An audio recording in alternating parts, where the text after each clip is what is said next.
வணக்கம் நண்பர்களே. இப்போ ஃபியூச்சர் மார்க்கெட்னா என்ன, ஆப்ஷன் மார்க்கெட்னா என்ன அப்படிங்கிறத தெளிவாக இந்த வீடியோவில் பார்க்கலாம். அதுக்கு முன்னாடி இந்த வீடியோவை பார்த்துட்டு இருக்கிற அனைவருக்கும் நன்றி. ஏன் ஃபியூச்சர் மார்க்கெட், ஏன் ஆப்ஷன் மார்க்கெட்னு வச்சுருக்காங்க அப்படின்னா, ஒரு நிலையில்லாத ஒரு வர்த்தகத்தில் நிலையான ஒரு ஃபார்மேட் கொண்டு வர்றது தான் ஃபியூச்சர் ஆப்ஷன்ஸுங்கிற ஒரு ஃபார்முலா. இது என்ன அப்படின்னா, ஒரு விவசாயி இருக்கார்.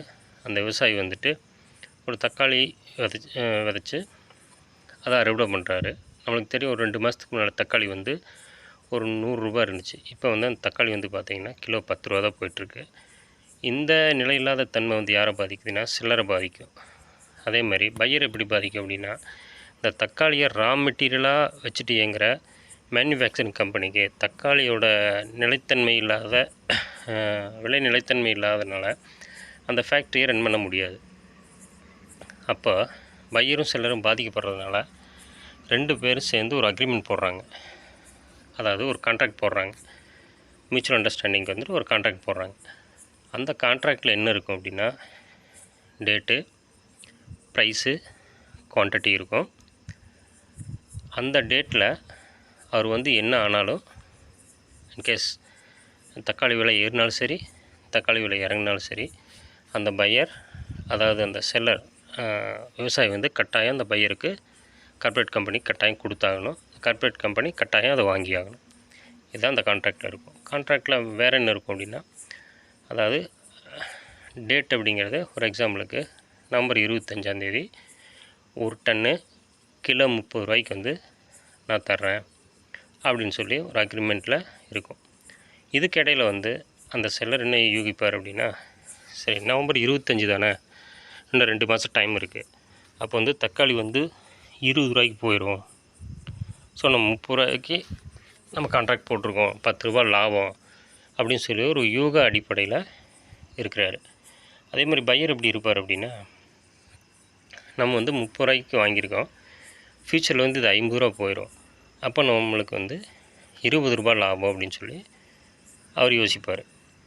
இந்த மாதிரி யூக அடிப்படையில் ட்ரேட் பண்ணுறது தான் ஃபியூச்சர் மார்க்கெட் அப்படிங்கிறது.